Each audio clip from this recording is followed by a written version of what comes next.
Okay, so you want to own vending machines. Buy a few machines, drop them in office break rooms and gym lobbies, fill them with chips and soda, and let the quarters pile up while you sleep. No employees to manage, no landlord to argue with, no customers to serve face to face. Just a box that eats $1 and hands out a candy bar. That's the pitch you'll find in 100 YouTube ads and franchise brochures promising semi-passive income and your own vending empire in 90 days. It is not passive. It is not simple, and the vending machine business is one of the most quietly misunderstood small businesses in America, sold constantly as a side hustle and rarely explained as what it actually is. A route-based logistics operation with thin margins, brutal location dependency, and a long history of people losing their life savings to the exact fantasy that gets sold in those ads. Let's start with what you're actually buying. A vending machine is not a slot machine that mints money. It is a piece of retail real estate the size of a refrigerator, and just like real estate, its value depends almost entirely on one thing: location. A machine sitting in an empty hallway with no foot traffic is worth nothing. The exact same machine sitting in a break room with 200 employees walking past it every day can generate real revenue.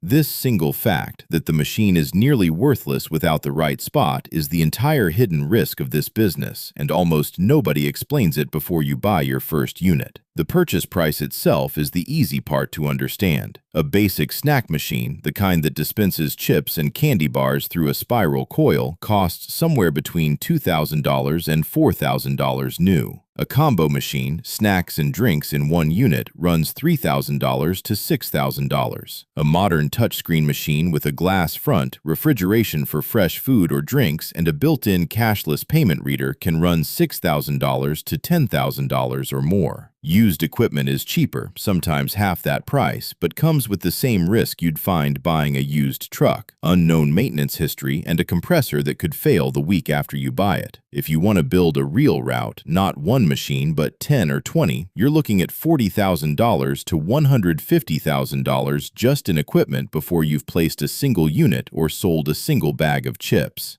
Here's where the fantasy usually breaks for the first time. Buying the machine is not the hard part. Finding somewhere to put it is. You cannot simply walk a machine into an office building and plug it in. You need what the industry calls a placement, a signed agreement with a property owner or manager giving you permission to operate on their premises, and those agreements almost always come with a cost attached, usually a commission, a percentage of your gross sales paid back to the location, typically somewhere between 5% and 25%, depending on how badly they want you there and how much foot traffic they're offering in return. A high-traffic hospital cafeteria or a large factory floor can command a commission on the high end of that range, sometimes higher, because the location owner knows exactly how much bargaining power they have. A struggling strip mall with a handful of tenants might not charge you anything at all because they need the amenity more than you need the spot. This means two machines, identical in every way, stocked with the exact same inventory, can produce wildly different profits simply because of what's printed on the lease agreement for the building they sit in. And getting that placement in the first place is its own business. New vending operators often assume they'll cold call a few office managers and machines will start appearing. In reality, the best locations, the ones with real foot traffic, are usually already locked up by an existing operator, sometimes under a multi-year exclusive contract that prevents the property from bringing in a competitor at all. So a new entrant is frequently left fighting over the leftovers, the mediocre locations nobody else wanted, which is exactly the kind of location that produces mediocre revenue. Some new operators pay a locating service, a company that specializes in finding vending placements, somewhere between $150 and $500 per machine placed. That's a real cost, paid up front, with no guarantee the location turns out to be any good once the machine is actually installed. Say you've got your machine and your location.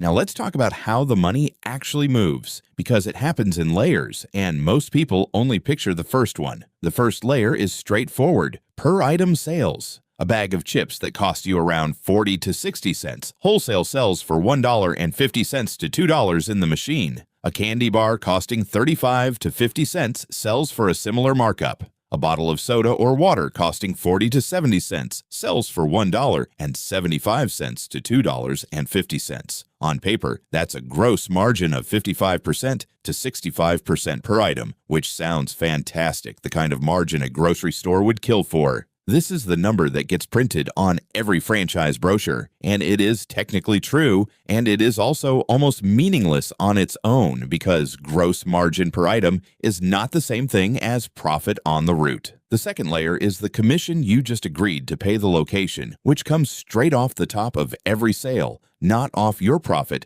off your revenue. If you're paying a 15% commission on a machine doing $500 a month in sales, that's $75 gone before you've covered a single other cost. On a high-traffic location paying 25%, that number climbs fast, and it climbs regardless of whether that particular week was slow. The third layer, and this is the one that quietly destroys new operators, is the cost of actually running the route. Someone has to drive to that machine, restock it, collect the cash, clean the glass, and check that the coin mechanism and card reader are working on a regular schedule, week after week, indefinitely. If it's you, that's your labor, unpaid time that doesn't show up as an expense on paper, but absolutely shows up as hours you're not spending on anything else. If it's an employee, you're paying wages plus a vehicle plus fuel plus the time lost driving between locations that are scattered across a city instead of clustered conveniently together. A single route technician can typically service somewhere between 20 and 40 machines a week, depending on how spread out they are and how often each one needs restocking. Every mile between machines is a mile you're paying for and not selling anything on.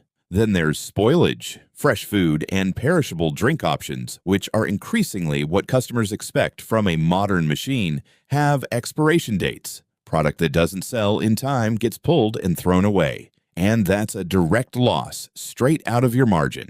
Healthy vending, the fresh food, better for you category the industry has pushed hard toward in the last decade has notably tighter margins than a bag of chips precisely because of this spoilage risk. A protein shake or a wrap sandwich that sits unsold for 4 days is not an asset anymore, it's a write-off. Then there's cashless payment processing. Nearly every modern location expects a card or tap-to-pay reader because fewer and fewer customers carry cash. And a machine that's coin and bill only is a machine that's actively turning away sales. But that reader isn't free. Processing fees typically run somewhere around 5% to 10% of the transaction, sometimes higher on small dollar purchases where a flat per transaction fee eats a bigger share of a $1.75 sale than it would on a $50 one. Add the monthly data and telemetry fee that many machine manufacturers charge to keep the remote monitoring system running.